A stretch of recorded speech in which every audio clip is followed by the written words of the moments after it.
சப்பப்பா என்ன வெயில். இப்படி வந்து உட்காருப்பா, இந்த ஈஸி காத்துக்கு ஜில்லு ஜில்லு ஜில்லு ஜில்லுன்னு இருக்கு. இருக்குல்ல, நல்லா இருக்கும். உனக்கு இருக்காது? என்னங்க என்ன பண்ணிட்டு இருக்கீங்க? இது என்னது? என்ன வெஹிக்கிள் சர்வீஸ் தான், எவ்வளவு இருக்குன்னு சொல்லிட்டு பாப்போம். நீங்க என்ன இன்னும் இப்படி உட்காந்து பாத்துட்டே இருக்கீங்க? இந்த சர்வீஸ் அது இதுன்ட்டு ஒரு புது கார் எடுத்திருந்தா எப்படி சூப்பரா இருந்திருக்கும். இந்த மாதிரிலாம் சர்வீஸ் எல்லாம் பார்க்க வேண்டியது இருக்குமா? இருக்கும் தான். கார் எடுத்திருந்தா சர்வீஸ் பண்ணக்கூடாதுன்னு யாராவது சொன்னாலும் உனக்கு புது கார் எடுத்திருந்தா சர்வீஸ் எடுக்கக்கூடாது அப்படிலாம் கிடையாது. போனோம், புது காருக்கும் சர்வீஸ் உண்டு. எப்படி அது புது காருக்கும்? ஏன்னா புதுசா வாங்கினா நமக்கு எல்லாமே புதுசா இருக்கும், எப்படி நமக்கு வந்து சர்வீஸ் வரும்னு நினைக்கிறீங்க? சரி, அதாவது அதுல மெயின்டெனன்ஸ் உண்டு. பழைய வண்டிக்கு வந்து நீ பெய்ட் பண்ணி சர்வீஸ் பண்ற, புது வண்டிக்கு வந்து ஃப்ரீ சர்வீஸ் வச்சிருப்பாங்க. அந்த ஃப்ரீ சர்வீஸ் வச்சு நீ பண்ணிட்டு இருப்ப, அவ்வளவுதான். ரெண்டாவது, எனக்கு வந்து புது வண்டி எடுக்க பிடிக்காதுன்றது உனக்கு நல்லாவே தெரியும். சரி, ஏன் புது வண்டி நீங்க வந்து எடுக்க மாட்டீங்க? செகண்ட்ஸ் தான் எனக்கு வேணும் அப்படின்னு சொல்லிட்டு எடுக்க ஆரம்பிக்கிறீங்களே? சார், ரொம்ப சிம்பிள். அதாவது என்னோட யூஸ் என்ன அப்படின்றது எனக்கு நல்லா தெரியும். அதை பேஸ் பண்ணி தான் நான் வண்டி எடுத்திருக்கேன். அதாவது ஒரு விஷயம் நல்லா புரிஞ்சுக்கோ, கார் அப்படின்றது வந்து ஒரு அசட் கிடையாது, ஓகேவா? அது வந்து ஒரு டிப்ரிசியேஷன் ஆகக்கூடிய ஒரு பொருள். நீ வண்டியை வாங்கிட்டு இப்போ ஷோரூம்ல ஒரு புது வண்டி எடுக்கிறேன்னு வச்சுக்கோ, எடுத்துட்டு உடனே அடுத்த நாள் நீ சேல் பண்ணணும் அப்படின்னு நினைச்சா கூட 10% வந்து டிப்ரிஷன் ஆகிடும். நீ 10 லட்ச ரூபாய்க்கு வண்டி எடுக்கிற அப்படின்னா ஆட்டோமேட்டிக்காக உனக்கு வந்து ஒரு 10% 15% வந்து ரேட்டு கம்மியாக கேட்பாங்க நெக்ஸ்ட் டேவே. ஒன்று. ரெண்டாவது, என்னோட யூசேஜ் என்ன அப்படின்றது நான் பார்க்கணும். அதாவது நான் ரெகுலராக வண்டியை ஓட்டுறேன்னா இல்லை நான் வந்து ஒரு வீக்லி ஒன்ஸோ இல்லை மந்த்லி ஒன்ஸ் எடுக்கிறேன்னா அப்படின்றத மெயினாக நான் பார்க்கணும். நான் இப்போ நார்மலாக என்னை பொறுத்தவரைக்கும் நான் என்ன யோசிப்பேன் அப்படின்னா, புது வண்டி எடுக்கிறவங்க யார் எடுக்கலாம் அப்படின்னு கேட்டிங்கன்னா, அந்த காரை வச்சு சம்பாதிக்கிறாங்கன்னு வச்சுக்க. ஒரு உதாரணத்துக்கு ஒரு டீ போர்டு வண்டி எடுக்கிறாங்க, அந்த காரை வச்சு நான் வந்து சம்பாதிக்கணும் அப்படின்னு நினைக்கிறாங்க அப்படின்னா அவங்க வந்து புது வண்டி எடுக்கிறது பெஸ்ட். ஏன் அப்படின்னு கேட்டேன்னா, இப்போ ஒரு 10 லட்சமோ ஒரு 15 லட்சம் ரூபா கொடுத்து ஒரு கார் வாங்குறான்னு வச்சுக்கோ, அந்த காரை வந்து ஓட்டி சம்பாதிக்கிறாங்க. இந்த மாதிரி சர்வீஸ் விடுறாங்க. சர்வீஸ் ஒரு மந்த்லி சர்வீஸ், இயர்லி சர்வீஸ்னு ஒன்று வரும்.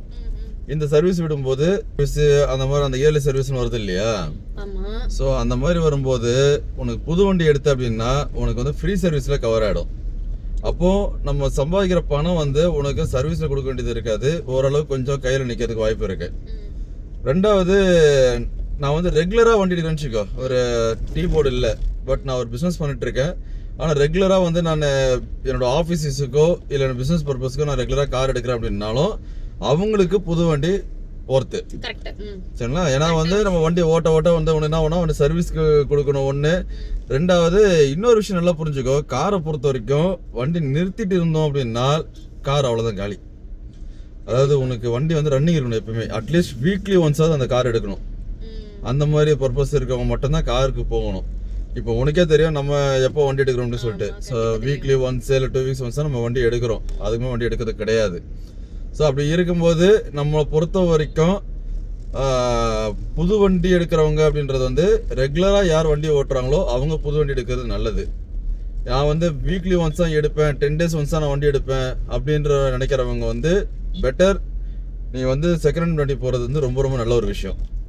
ஏன் அப்படின்னா, இன்னொரு விஷயம் சொல்ல போனால், இப்போ ஒரு எக்ஸாம்பிள், இப்போ நம்ம வச்சிருக்க வண்டி வந்து மஹிந்திரா மராசோ. இன்னைக்கு இதோட ஆண்டோட வேல்யூ என்ன அப்படின்னு பார்த்தீங்கன்னா, நான் புது வண்டி புக் பண்ண போறேன் அப்படின்னா 21 lakhs வரும் புது வண்டிக்கு. ஆமா, புது வண்டிக்கு வந்து 21 lakhs வரும். இதே இது நான் வந்து ஒரு செகண்ட், இப்போ நம்ம இது உங்களுக்கே தெரியும் செகண்ட்ஸ் எடுத்துருக்கேன் அந்த வண்டியை. இந்த செகண்ட் வண்டியை பொறுத்த வரைக்கும் நம்ம என்ன ரேட் எடுத்தோம்? 9 lakhs எடுத்தோம். ஸோ நம்ம வண்டி எடுத்து இது மாடல் வந்து 2018. இப்போ ஆல்மோஸ்ட் வந்து எனக்கு வந்து ஒரு 6.5 years ஆகுது. 6.5 yearsல 21 lakhs உள்ள பட்ஜெட் உள்ள கார் வந்து எனக்கு நான் வந்து 9 lakhsக்கு நான் வந்து பர்ச்சேஸ் பண்ணியிருக்கேன், ஓகேவா? நான் இந்த கார் இன்னும் ஒரு 10 yearsக்கு நான் யூஸ் பண்ண முடியும், 10 years யூஸ் பண்ண முடியும். ஸோ என்னோட பட்ஜெட் இன்வெஸ்ட்மெண்ட் எவ்வளோ? 9 lakhs. நான் இன்னும் 10 years கழிச்சு இந்த வண்டி விற்கும் போது எனக்கு தெரிஞ்சு ஒரு 3 to 4 lakhs நான் விற்க முடியும். 3 to 4 lakhs. ஆமா, டிப்ரிசியேஷன் அவ்வளோதான் வரும் உனக்கு அந்த 10 வருஷம் கழிச்சு. ஏன்னா இதை விட அட்வான்ஸ் வெஹிக்கிள் நிறைய வந்துடும். ஏன்னா இப்போவே உனக்கு மார்க்கெட்டில் பார்த்தோன்னா உனக்கு வந்து இவி வெஹிக்கிள்லாம் வந்து உள்ள ஆரம்பிச்சிச்சு. எலக்ட்ரிக் வெஹிக்கிள் வருது. இப்போ வந்து இன்னொன்று பார்த்தீங்கன்னா ஃபியூச்சரில் வந்து நைட்ரஜனில் போகிற மாதிரி வரப்போகுது வண்டி, நைட்ரஜன் கேஸ் வரப்போகுது. ஸோ அந்த மாதிரிலாம் வந்ததுன்னா உனக்கு வந்து டீசல் கார் வந்து சுத்தமாக கிடையாது. டீசல் வந்து டோட்டலாக இதாகிடும், வாஷ் அவுட் ஆகிடும். ஸோ அந்த மாதிரி டைமில் வந்து டீசலுக்கு வந்து அந்த அளவு உனக்கு வேல்யூ போகாது. ஸோ எனக்கு அது தெரிஞ்சு தான் அந்த வண்டி எடுத்தேன். ஒரு 10 வருஷம் கழிச்சு என்னோட வேல்யூன்னா ஒரு 3 lakhs மேக்ஸிமம், இல்லை 4 lakhs இவ்வளோ அந்த வண்டி போகும் அப்படின்ட்டு. அப்போது நான் 9 லட்ச ரூபா கொடுத்து அந்த வண்டியை எடுத்து 10 வருஷம் கழிச்சு நான் விற்கும் போது ஒரு 5 லட்ச ரூபா 4 லட்ச ரூபா டிப்ரெஷன் விற்றேன்னா எனக்கு பிரச்சனை கிடையாது. அதே இது நான் 21 லட்சம் நான் கொடுத்த புது வண்டி புக் பண்ணுறேன்னு வச்சுக்கோ, இதே இது நான் ஒரு 10 வருஷமோ கழிச்சு ஒரு 5 வருஷம் விற்கும் போது இதே 6 lakhs 7 lakhs என்னால் விற்க முடியும். புது வண்டி எடுத்தாலும் நமக்கு வந்து அதே ரேட் தான் கண்டிப்பா போகும். நம்ம வந்து செகண்ட்ஸ் எடுத்தாலும் சோ அதே ரேட்ல தான் போகும். ஆமா, அப்படி இருக்கும்போது நான் ஏன் வந்து என்னோட இனிஷியல் அமௌண்ட்டை ரொம்ப அதிகமா நான் இன்வெஸ்ட் பண்ணணும்? கரெக்ட் தான், இதுதான் என்னோட பார்வை. அது சரி வேண்டாம். அப்போ நம்ம வந்து இதே இந்த வண்டியை வச்சு என்னால எனக்கு ஒரு வருமானம் வருதுன்னு வச்சுக்கேன், மாசம் நான் ஒரு வருமானம் சம்பாதிச்சிட்டு இருக்கேன்னு தெரிஞ்சதுன்னா நான் கண்டிப்பா வந்து நான் புது வண்டி போகலாம். ஏன்னா எனக்கு விற்கும் போது எனக்கு ஒரு ரேட்டு கம்மியான ரேட்டு போனாலும் நான் இருக்கிற டைம்ல நான் வந்து அந்த வண்டியை சம்பாதிச்சிட்டேன்.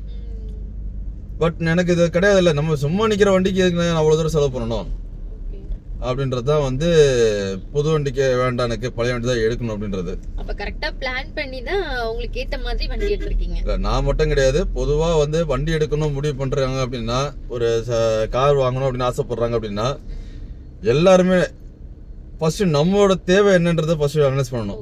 இந்த கார் வந்து அதாவது ஃபேமிலியில் எத்தனை பேர் இருக்கோம், நம்ம அதிகமான ட்ரிப் எங்கே போகிறோம், அதிகமாக எத்தனை பேருக்கு கூப்பிட்டு போகிறோம் அப்படின்றத மெயினாக பார்க்கணும். அதை பேஸ் பண்ணி தான் நம்ம வண்டியை சூஸ் பண்ணணும். ஸோ வண்டி வந்து புது வண்டி எடுக்கிறதா, பழைய வண்டி எடுக்கிறதா, செகண்ட் வண்டி எடுக்கிறதா, 5 சீட் எடுக்கலாமா, இல்லை 7 சீட் எடுக்கலாமா? ஆமாம். அதே மாதிரி இன்னொன்று நல்லா புரிஞ்சுக்கோ, டீசல் வண்டி எடுக்குதா, பெட்ரோல் வண்டி எடுக்குதா அப்படின்றதும் வந்து நம்மளுக்கு ஃபர்ஸ்ட் அனலைஸ் பண்ணணும். ஆமாம், இன்னைக்கு வந்து என்னன்னா உனக்கு வந்து மைலேஜ் அப்படின்ற ஒரு பார்க்க ஆரம்பிச்சிட்டாங்க. ஃபர்ஸ்ட் ஒன்று மைலேஜ் நல்லா இருக்கணும், ரெண்டாவது பிக்கப் நல்லா இருக்கணும், இந்த மாதிரி விஷயங்களுக்கு. ரெண்டாவது காஸ்டிங் குறைக்கணும் அப்படின்றதுக்காக அவங்க எல்லாத்தையும் சேர்த்து குறைச்சிட்டாங்க. ஆமாம், வண்டியோட பில்டு குவாலிட்டியில் வந்து காம்ப்ரமைஸ் ஆகிட்டாங்க. ஸோ இந்த மாதிரிலாம் இருக்குது. நம்மளுக்கு வந்து நல்ல ஒரு ஸ்ட்ராங் வண்டி வேணும், நல்ல ஒரு பெர்ஃபார்மன்ஸ் உள்ள வண்டி வேணும் அப்படின்னு நினச்சோம்னா நம்ம அந்த பழைய வண்டியில் தான் நம்ம எக்ஸ்பெக்ட் பண்ண முடியுமே தவிர புது வண்டியில் வந்து இப்போதைக்கு எனக்கு தெரிஞ்ச வரையும் புது நான் நிறைய வண்டி ட்ரைவ் பண்ணியிருக்கேன். வண்டி பெர்ஃபார்மன்ஸ் வைஸ் சூப்பராக இருக்கும், நல்ல பிக்கப். பழைய வண்டிக்கு அப்புறம் நல்ல செம்மையாக பிக்கப் இருக்கும். ஆனால் அந்த ஒரு குவாலிட்டி அப்படின்றது நம்ம எதிர்பார்க்க முடியாத ஒரு விஷயம். அதே மாதிரி நான் இன்னொரு விஷயம் சொன்ன பார்த்தியா, அதாவது செகண்ட் ஹேண்ட் வண்டி எடுக்கிறதா புது வண்டி எடுக்கிறதான்னு பார்க்கறதுக்கு முன்னாடி ஃபேமிலியில் கொஞ்சம் யோசிக்கணும்னு சொல்லிட்டு. அது வந்து பார்த்தோன்னா உனக்கு மெயினாக நீங்கள் வந்து நம்மளுடைய யூசேஜை ஃபஸ்ட்டு கால்குலேட் பண்ணணும். இப்போ நான் என்னோட யூசேஜ் பார்த்தேன்னு வச்சுக்கேன், ரொம்ப கம்மி. ஆமாம், வருஷத்துக்கு அப்படின்னு பார்த்தோம்னா எனக்கு வந்து ஒரு 5000 கிலோமீட்டர் இது பெரிய விஷயம். ஏன்னா உனக்கே தெரியும், நம்ம ஊருக்கு போயிட்டு வரோம்னா வந்து நம்மளுக்கு வந்து அதிகபட்சம் 1500 1800 கிலோமீட்டர்ஸ் ஆகுது. ஸோ வருஷத்துக்கு ஒரு 2 தடவை நம்ம ட்ராவல் பண்ண என்ன ஆகும், ஒரு 1500 வச்சுக்கேன், 3000 கிலோமீட்டர். லோக்கலில் ஓட்டுறதா இருந்தால் ஒரு மேக்ஸிமம் ஒரு அந்த வருஷம் ஃபுல்லாக நான் வண்டி ஓட்டினோட ஒரு 2000 கிலோமீட்டர் வச்சுக்கோ லோக்கலில் ஓட்டுறதுக்கு. ஸோ ஒரு வருஷத்துக்கு 5000 கிலோமீட்டர் தான் வண்டி ஓடுது. அப்போ 10 வருஷத்துக்கு எனக்கு எத்தனை கிலோமீட்டர் வண்டி ஓடும்? ஸோ நம்ம இதை ஒர்க் அவுட் பண்ணணும். சோ அதாவது யூசேஜ் பொறுத்து தான் நம்ம வந்து என்ன கார் வாங்க போறோம், அது புதுசா பழசா அப்படின்றத நம்ம தான் டிசைட் பண்ணணும். ஆமா, பெட்டர். அது வந்து ரொம்ப நல்ல ஒரு விஷயம் சொல்றேன் நான். அது யூசேஜை பேஸ் பண்ணி வண்டி எடுக்கிறது வந்து நம்ம ரொம்ப நல்ல ஒரு விஷயம் தான். இல்லைன்னா ஒரு 21 லட்சம் கொடுத்து நான் புது வண்டியை எடுத்து 10 வருஷத்துல நிக்க வச்சேன்னா வருஷத்துக்கு 5000 கிலோமீட்டர் தான் ஓடுது அப்படின்னா 10 வருஷத்துல 50000 கிலோமீட்டர் தான் வண்டி ஓடும். நல்லா புரிஞ்சுக்கோ, அந்த 50000 கிலோமீட்டர் நான் வண்டி ஓட முடியாது எனக்கு. அதுக்கப்புறம் நான் ஓட்டவே முடியாது, என்னால சுத்தமாக ஓட்டமே கிடையாது, சும்மா நிற்கும் அந்த வண்டி வேஸ்ட்டாக. இப்போ அந்த மாதிரி இருக்கும்போது நமக்கு அந்த ஏன் நான் அவ்வளோ பெரிய பணத்தை தூக்கிட்டு போயிட்டு நான் இன்வெஸ்ட் பண்ணணும்? ஏன்னா உனக்கு நான் ஆரம்பத்தில் சொல்லியிருக்கேன், நான் புது காரை பொறுத்த வரைக்கும் டிப்ரிசியேஷன் உனக்கு வாங்கி 2வது நாளே உனக்கு வந்து ஆட்டோமேட்டிக்காக பணம் குறைஞ்சிரும், வேல்யூ குறைஞ்சிரும். வருஷம் ஏற ஏற உனக்கு வந்து அமௌண்ட் குறையதான் செய்யுமே தவிர ஏறாது. அப்போ அந்த அமௌண்ட் நம்ம வேற இன்வெஸ்ட் பண்ணலாம். நம்மளுக்கு தேவை போகிறதுக்கு ஒரு வண்டி, ட்ராவல் பண்ணுறதுக்கு ஒரு கார் வேணும். அது நம்மளுடைய கன்வீனியன்ட்டுக்கு ஏற்ற மாதிரி, நம்மளோட பட்ஜெட்டுக்கு ஏற்ற மாதிரி நம்ம என்ன யோசிக்கிறோம் அந்த மாதிரி வேணும் அப்படின்னு நினைக்கிறோம்னா செகண்ட் ஹேண்ட் காரில் நல்ல சீப்பாகவே நம்மளுக்கு கிடைக்கும். இப்போ நம்ம எடுத்தோம் பார்த்தியா, இந்த கார் நம்ம எடுத்து ஒரு ஷோரூமில் செகண்ட் ஷோரூமில் எடுத்தோம் நம்ம. உண்மையிலே வந்து அவங்ககிட்ட கார்ஸ் எல்லாமே ரொம்ப தெளிவாக இருந்துச்சு, நல்லா சூப்பராக இருந்தது. அவங்களுடைய அணுகுமுறையும் நல்லா இருந்துச்சு, ரொம்ப இதாக பண்ணிருந்தாங்க. ஆமாம். ஸோ அந்த மாதிரி நம்ம சூஸ் பண்ணிக்கணும். அந்த மாதிரி எங்கே இருக்குது அப்படின்றத பார்த்துட்டு நம்ம அந்த மாதிரி ஒரு புது வண்டி எடுக்கிறதுக்கு முன்னாடி ஒரு செகண்ட் வண்டியும் நம்ம வந்து ஜஸ்ட் ஒரு கிளான்ஸ் பார்த்துட்டு எடுக்கிறது நல்லது. ஆனால் செகண்ட் வண்டியில் வந்து ஒரு சில ப்ராப்ளம்ஸ் இருக்குது, அதையும் நல்லா பார்த்துக்கணும். என்ன ப்ராப்ளம்ஸ்? ஏதாவது வண்டி கொடுக்குறாங்கன்னு சொல்லிட்டு உடனே போய் எடுத்துடக்கூடாது. அது வந்து ஃபுல்லாக நல்ல ஒரு மெக்கானிக்கை வச்சு இல்லை கம்பெனியில் சர்வீஸ் விட்டு அந்த கிளியராக செக் பண்ணிட்டு தான் வண்டி எடுக்கணும். அந்த ப்ராப்ளம் சொல்றீங்களா? ஆமா, நான் ஏதோ கார்ல இருக்கக்கூடிய ப்ராப்ளத்தை எதை சொல்றீங்க போல நினைச்சேன். கார்ல இருக்க ப்ராப்ளம் தான் செக் பண்ணணும் சொல்றேன், வேற நான் வீட்டுல இருக்க ப்ராப்ளம் செக் பண்ண சொல்றேன். கார்ல இருக்க ப்ராப்ளத்தை தான் செக் பண்ணிட்டு எடுக்கிறது ரொம்ப நல்ல ஒரு விஷயம் அது. அதே மாதிரி ஓனர்ஸ் எத்தனை ஓனரா இருக்காங்க காருக்கு அப்படின்றதையும் பார்க்கணும். அதாவது இப்போ வந்து நான் ஒரு கார் எடுக்க போறேன்னு வச்சுக்கோங்களேன். இப்போ நான் வந்து ஒரு கார் வந்து செகண்ட்ஸ்ல வருது, நான் இப்போ அதுல வந்து தேர்ட் ஓனர், இப்போ நான் வந்து ஃபோர்த் ஓனரா நான் வாங்க போறேன். அந்த மாதிரி காரை நான் வாங்க முடியுமா, வாங்கலாமா?